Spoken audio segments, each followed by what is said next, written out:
Assalamualaikum warahmatullahi wabarakatuh. Kami dari kelompok 3 akan mempresentasikan itu tentang penyakit koroid dan retina. Perkenalkan, nama saya Ananda Putri Saharani dengan NIM G41220421. Kenalkan, saya Elsa Jahani Putri dengan NIM G41220287. Perkenalkan, saya Rena Pramudiani dengan NIM G41220002. Perkenalkan, saya Risma Putri Mentari dengan NIM G41220082. Nama saya Wafid Marwa Majid dengan NIM G41220062. Adapun topik pembahasan kali ini yaitu tentang chorioretinitis, choroidal neovascularization, chorioretinitis toxoplasma, retinal hemorrhage, central retinal artery occlusion, serous retinal detachment, dan diabetic retinopathy. Baik, untuk yang pertama yaitu H30, chorioretinal inflammation. Di sini saya mengambil satu poin yaitu H30.1, focal chorioretinal inflammation, yaitu chorioretinitis. Chorioretinitis merupakan proses inflamasi yang melibatkan saluran uvea mata. Inflamasi yang mengenai koroid, tetapi proses peradangan koroidnya lebih menonjol daripada peradangan pada retina. Untuk etiologi dari chorioretinitis bisa disebabkan oleh 4 hal. Ada bakteri, virus, jamur, dan juga parasit. Untuk bakteri ada bakteri Mycobacterium tuberculosis dan Yersinia enterolytica. Untuk virus ada Cytomegalovirus, virus herpes simplex, herpes zoster, rubella, HIV, dan virus Epstein-Barr.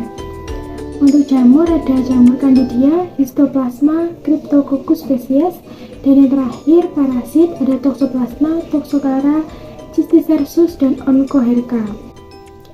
Untuk patofisiologi dari chorioretinitis ini bermula saat chorioretinitis terjadi akibat infeksi bakteri atau reaksi radang lainnya. Lalu terjadi perubahan struktur uvea dan bila terjadi di bagian perifer tidak mengganggu tajam penglihatan. Tajam penglihatan terjadi akibat penyerbukan sel radang ke dalam badan kaca atau media penglihatan. Nah, bila peradangan mengenai daerah makula lutea, maka penglihatan akan cepat menurun tanpa terlihat tanda kelainan dari luar. Selanjutnya, radang sentral disebabkan oleh infeksi congenital toxoplasmosis dan terbentuknya jaringan fibroblast. Akan terbentuk jaringan organisasi yang merusak susunan jaringan koroid dan retina. Lalu jaringan fibrosis ini akan berwarna pucat putih. Warna putih ini juga terjadi akibat sklera, terlihat melalui koroid yang menipis. Bersama dengan keadaan ini terjadi pergeseran pigmen koroid. Untuk manifestasi klinis ini dibedakan berdasarkan gejala dan tanda. Untuk gejala yang pertama, mengalami penurunan ketajaman penglihatan, nyeri, flutters atau bayangan kecil seperti titik atau garis yang mengambang di pandang mata, skotoma, munculnya blind spot di sudut mata tertentu, fotopsia, kilatan cahaya pada mata, iktalopia, kesulitan melihat objek pada saat gelap. Dan untuk tanda-tandanya biasanya seseorang yang terkena chorioretinitis ini juga terkena choroiditis, retinitis, ataupun vaskulitis. Untuk penegakan diagnosisnya terbagi menjadi dua, ada pemeriksaan lab dan juga pemeriksaan tambahan. Untuk pemeriksaan lab ada pemeriksaan lab darah lengkap, pemeriksaan fungsi ginjal, dan pemeriksaan fungsi hati. Untuk pemeriksaan tambahan ada pemeriksaan titer imunoglobulin dan juga pemeriksaan kultur. Pada kode H31.8 ada other specified disorder of choroid, di mana di sini kita akan membahas tentang choroidal neovascularization. Yang pertama yaitu definisi. Nah, choroidal neovascularization adalah bagian dari spektrum degenerasi makula terkait usia atau AMD yang terdiri dari pertumbuhan pembuluh darah dari pembuluh darah abnormal dari pembuluh darah koroid ke retina neosensori melalui membran Brach. Etiologi dari penyakit ini yaitu pertumbuhan pada membran Brach, migrasi makrofag, dan produksi faktor pertumbuhan endotel vaskular atau VEGF. Selanjutnya yaitu patofisiologi. Perubahan dalam pengangkutan normal metabolit ion dan air melalui membran branch pada degenerasi makula atau AMD mengubah nutrisi dan stabilitas epitel pigmen retina dari koriokapiler dan pengangkutan limbah keluar dari retina neosensorik.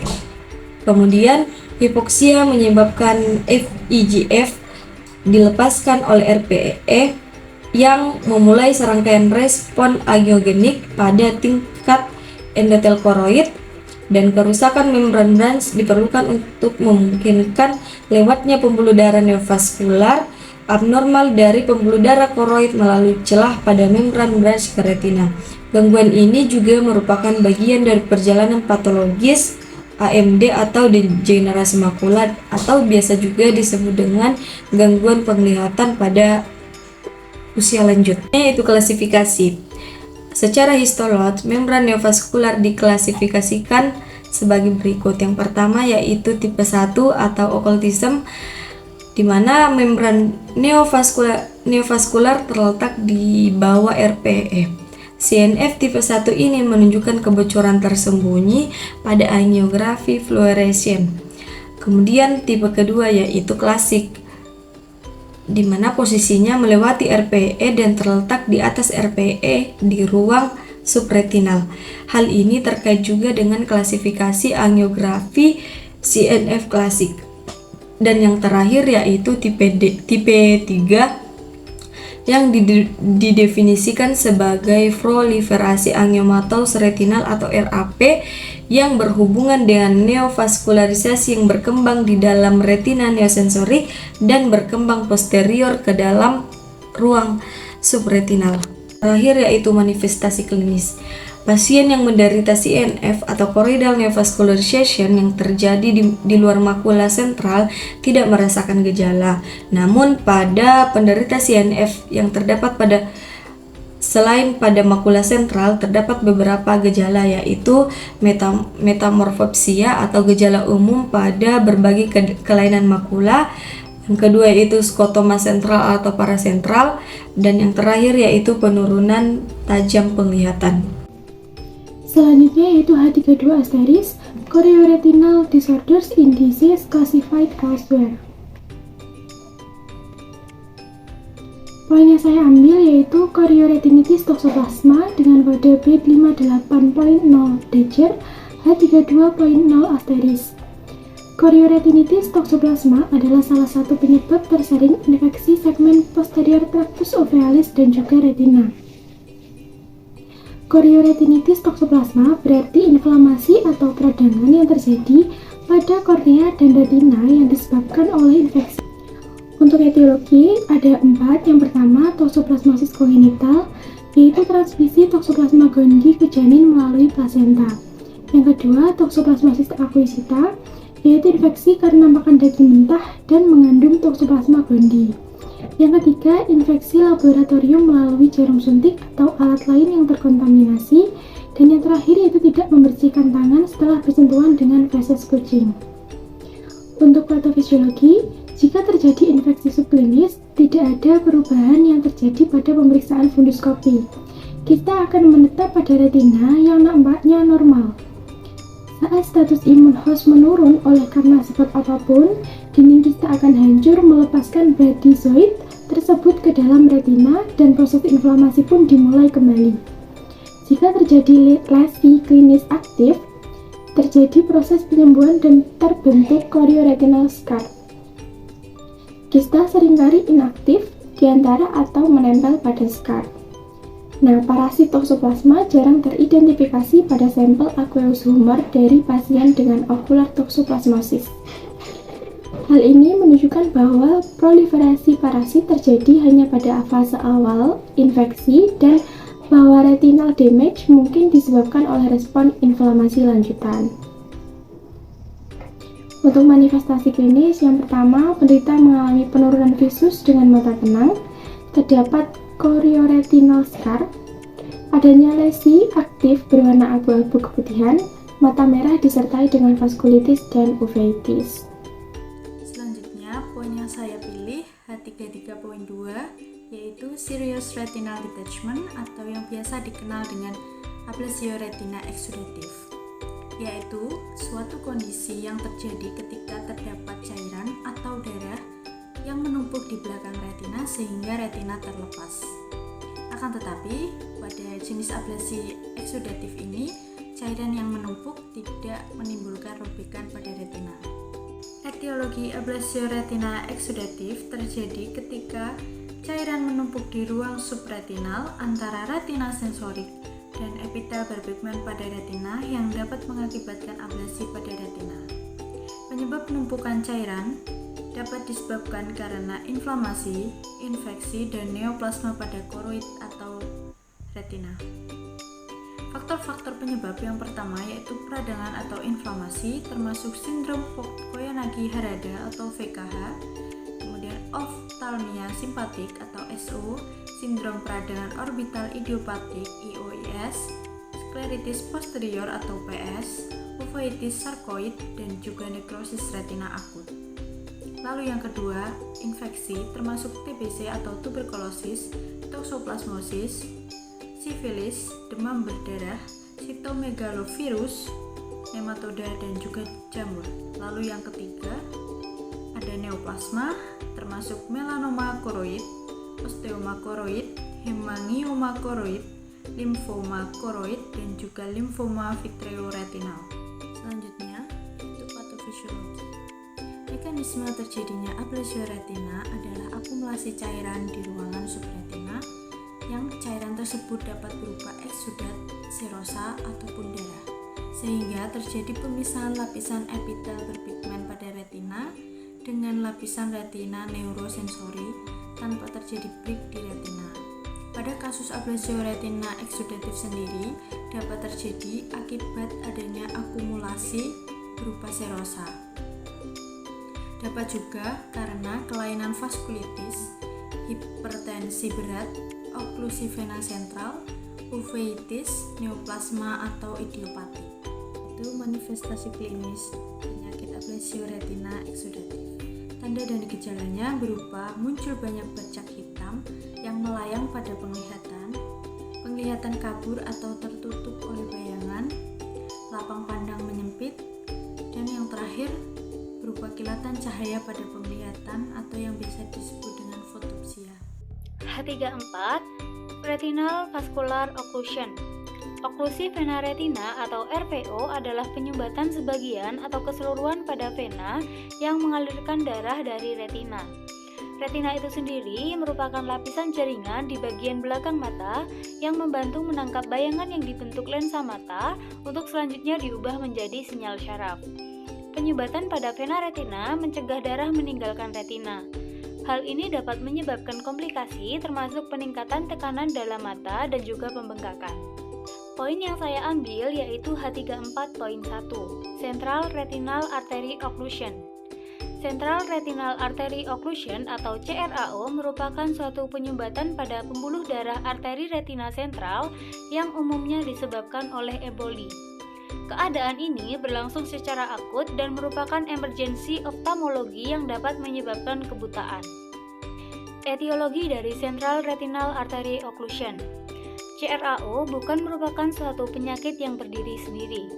Penyebab dari CRAO ini dianggap sebagai proses multifaktorial yang disebabkan oleh kelainan-kelainan sistemik yang lain. CRAO dapat disebabkan oleh proses aterosklerosis dan trombosis yang terjadi pada lamina cribosa. Emboli yang berasal dari arteri karotis atau proses lain di jantung. Emboli dianggap sebagai penyebab CRAO tersering. Oblisentri arteri retina yang berkaitan dengan peradangan pada arteritis maupun periarteritis. Proses inflamasi yang mencetuskan oklusi seperti pada arteritis temporal merupakan penyebab yang jarang terjadi. Angiospasme merupakan penyebab yang jarang. Penyebab terjadinya spasme pada pembuluh antara lain pada migrain, keracunan alkohol, tembakau, kina, atau timah hitam. Peningkatan tekanan intraokular yang sangat tinggi juga dikaitkan dengan kejadian obstruksi pada arteri retina, seperti yang terjadi pada akut glaukoma sudut tertutup. Gangguan trombofilia, di mana hal ini berkaitan dengan CRAO yang terjadi pada usia muda. Emboli dapat terbentuk dari berbagai macam sumber di tubuh. Jenis emboli yang dapat menyebabkan obstruksi pada retina adalah yang pertama kalsium emboli, yang bersumber pada plak atherosmatous yang berasal dari arteri karotis ataupun katup jantung. Yang kedua, kolesterol emboli, yang bersumber dari plak atherosmatous yang berasal dari arteri karotid. Yang ketiga, trombosit fibrin emboli, yang bersumber pada atrial fibrillation, myocardial infarction, ataupun pada operasi jantung. Yang keempat adalah myxoma emboli, yang bersumber pada atrial myxoma yang umumnya terjadi pada usia muda. Dan yang terakhir adalah bakterial ataupun mycotic emboli, yang bersumber pada endokarditis dan septisemia. Patofisiologi dari Central Retinal Artery Occlusion. Central Retinal Artery Occlusion akan mengakibatkan kebutaan yang disebabkan kurangnya asupan darah pada lapisan retina bagian dalam. Secara akut, obstruksi yang diakibatkan emboli misalnya akan membuat terjadinya edema lapisan dalam retina dan piknosis sel ganglion nukleus. Iskemik yang diikuti nekrosis akan terjadi sehingga retina memberikan gambaran opak dan warna putih kekuningan. Opasitas akan bertambah pada bagian posterior dikarenakan bertambahnya ketebalan lapisannya, dan sebaliknya pada fovea yang memberikan gambaran cherry red spot. Manifestasi klinis Central Retinal Artery Occlusion. Penurunan penglihatan yang terjadi secara tiba-tiba tanpa disertai rasa nyeri dan menetap pada salah satu mata. Kemampuan visus menurun hingga menghitung jari. Persepsi cahaya bahkan kebutaan. Keluhan nyeri pada pasien lebih mengarahkan pada proses iskemik okular yang sedang berlangsung karena gangguan sirkulasi pada arteri karotis dan bukan disebabkan suatu oklusi arteri retina. Pada beberapa pasien dapat dijumpai amaurosis fugax, merupakan proses penurunan penglihatan secara transien yang dapat terjadi selama beberapa detik hingga beberapa menit, namun dapat pula bertahan hingga 2 jam. Umumnya, penglihatan dapat kembali seperti sebelumnya setelah serangan amaurosis fugax berakhir. Amaurosis fugax merupakan tanda yang paling sering dijumpai pada insufisiensi arteri karotis atau terdapatnya emboli pada arteri ophthalmica retina. Pada amaurosis fugax umumnya tidak dijumpai kelainan fundus karena pendeknya serangan. Kadang-kadang terlihat adanya plak putih atau cerah atau suatu embolus di dalam arteriol. Diagnosis Central Retinal Artery Occlusion. Diagnosis dari CRO ini dapat kita lihat dari funduskopi, pemeriksaan EKG, ultrasound, atau MRA. Pada funduskopi ditemui gambaran fundus menjadi pucat akibat edema retina. Fovea tidak terlihat edema, dapat terlihat gambaran cherry red spot. Arteriol menjadi dangkal dan irreguler serta tanda boxcar pada bagian vena. Pada pemeriksaan EKG dapat dilakukan untuk menilai adanya kemungkinan atrial fibrilasi. Pasien yang dicurigai aritmia yang tak didapati pada EKG serial dapat dilakukan EKG Holter, yaitu dimonitor selama 24 jam.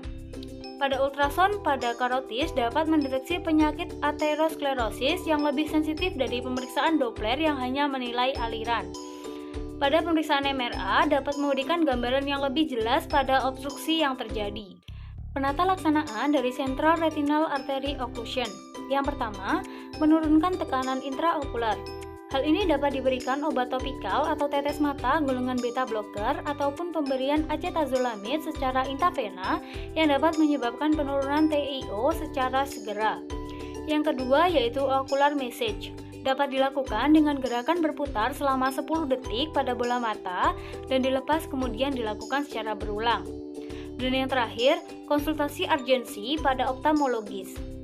Hal ini dilakukan dengan persiapan tindakan penanganan yang lebih agresif jika diindikasikan, seperti parasintesis kamera oculi arteriol. Dengan tindakan ini diharapkan terjadi penurunan TIO yang akan memicu peningkatan perfusi yang akan mendorong emboli bergerak lebih dalam. Materi selanjutnya yaitu retinal hemorrhage dengan kode ICD H35.6. Definisi yaitu pendarahan retina adalah cedera atau kerusakan pada mata yang menyebabkan pembuluh darah di retina pecah. Pendarahan retina dapat mengakibatkan penglihatan buram bahkan kebutaan.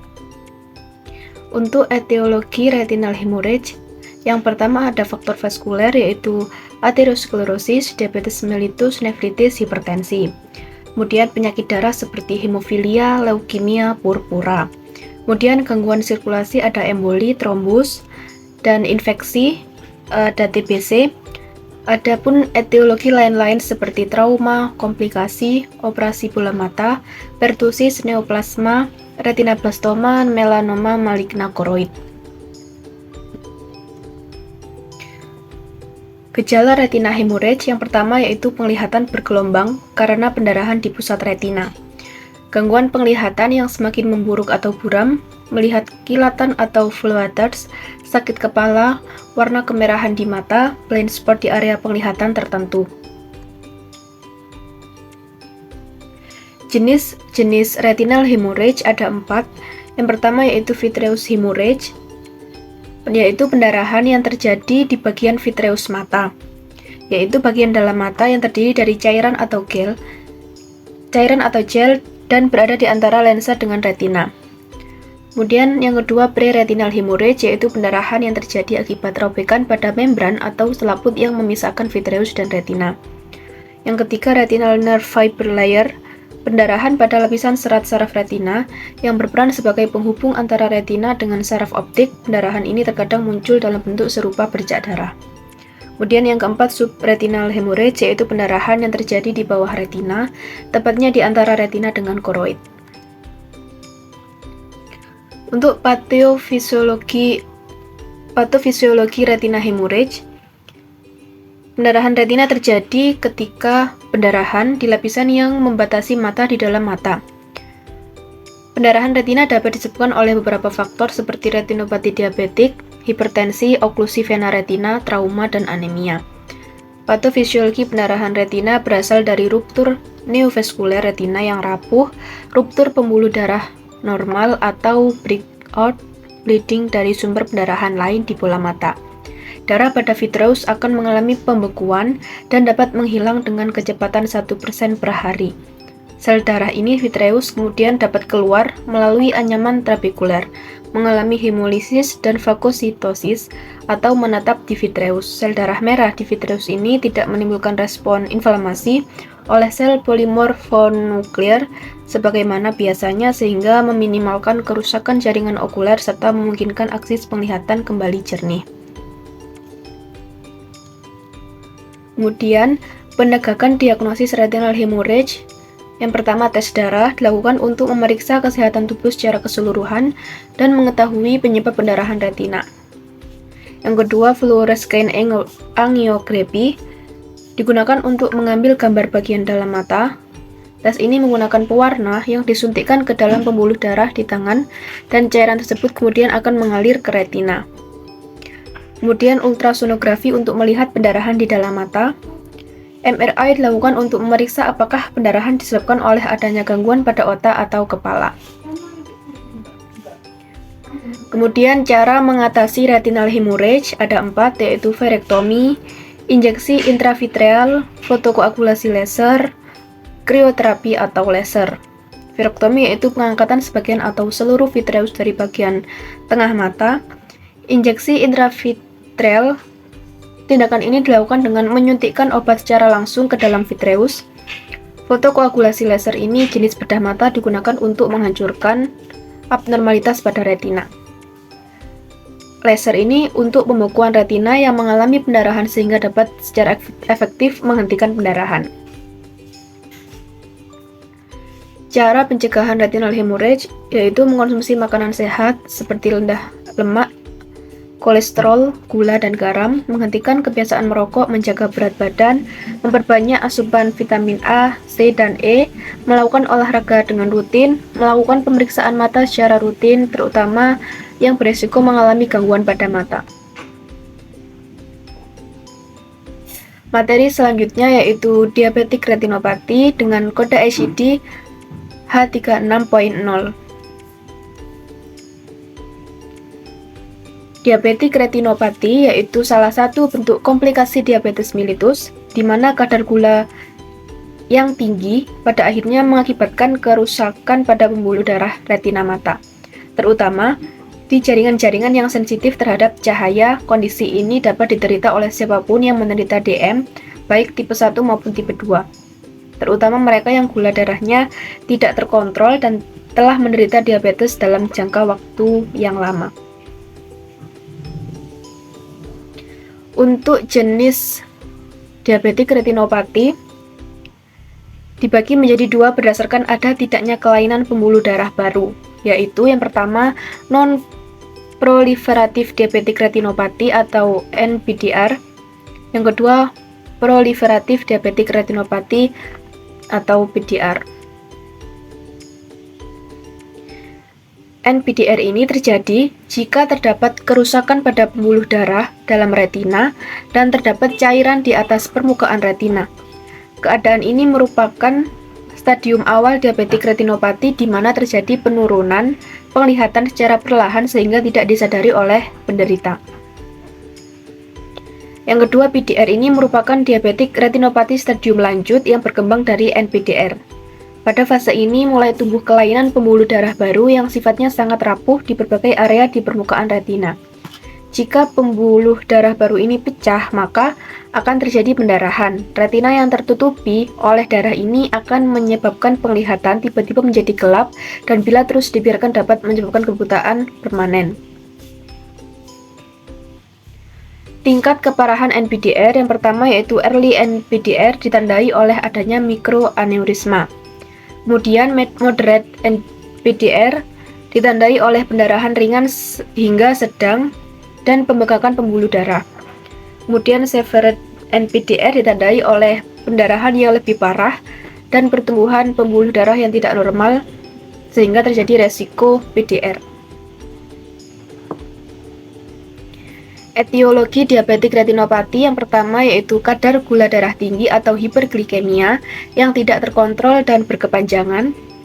Kemudian durasi penyakit DM, usia, tekanan darah, pubertas, kehamilan, kadar lipid dalam darah, hiperviskositas, gagal ginjal, anemia, serta rokok. Patofisiologi diabetik retinopati yaitu terjadi peningkatan kadar glukosa tidak terkontrol mengakibatkan kerusakan pembuluh darah kecil di retina. Kemudian pembentukan mikroaneurisma, terjadi peningkatan permeabilitas pembuluh darah. Kemudian terjadi penyumbatan pembuluh darah sehingga terjadi proliferasi pembuluh darah baru atau neovaskuler dan pembentukan jaringan fibrosis. Kemudian terjadi kontraksi jaringan fibrosis kapiler dan vitreus.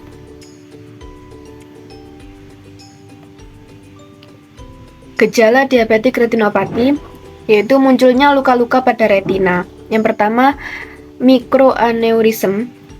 Mikroaneurism ini adalah bercak-bercak merah akibat bocornya pembuluh darah kecil pada retina, yang merupakan tanda awal dari diabetik retinopati, disebut juga mild NPDR. Yang kedua yaitu hemorrhage.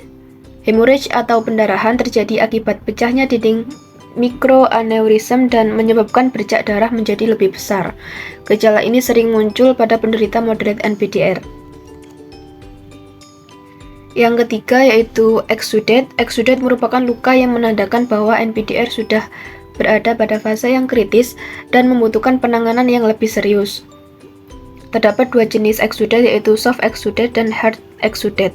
Soft exudate merupakan kondisi di mana terjadi ketidakcukupan suplai darah ke retina, sedangkan hard exudate merupakan bercak darah berwarna kuning yang mengandung lemak dan protein. Gejala diabetik retinopati menurut American Academy of Ophthalmology 2021 yaitu terjadi peningkatan jumlah floaters yaitu bayangan seperti bintik atau garis dalam penglihatan, penglihatan buram, penglihatan yang dapat berubah-ubah secara periodik dari kabur menjadi jelas, terdapat area blank atau gelap di lapang pandang, penurunan penglihatan di malam hari, gangguan dalam penglihatan warna, penurunan atau kehilangan penglihatan. Untuk diagnosis diabetik retinopati yang pertama yaitu tajam penglihatan menggunakan kartu Snellen, slit lamp biomikroskopi, tekanan intraokulat, genioskopi, funduskopi pupil lebar. Kemudian yaitu penata laksanaan diabetik retinopati. Yang pertama yaitu terapi fotokoagulasi laser pan retina, fotokoagulasi laser, antivascular endothelial growth factor, steroid intravital, dan virektomi pars plana. Kemudian pencegahan diabetik retinopati.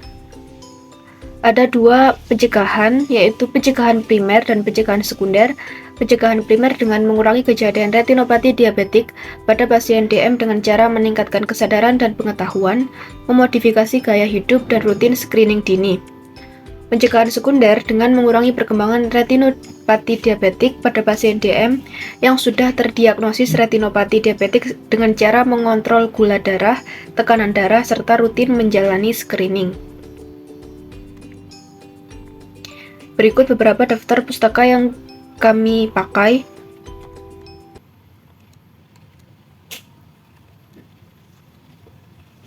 Sekian dari kelompok kami. Wassalamualaikum warahmatullahi wabarakatuh.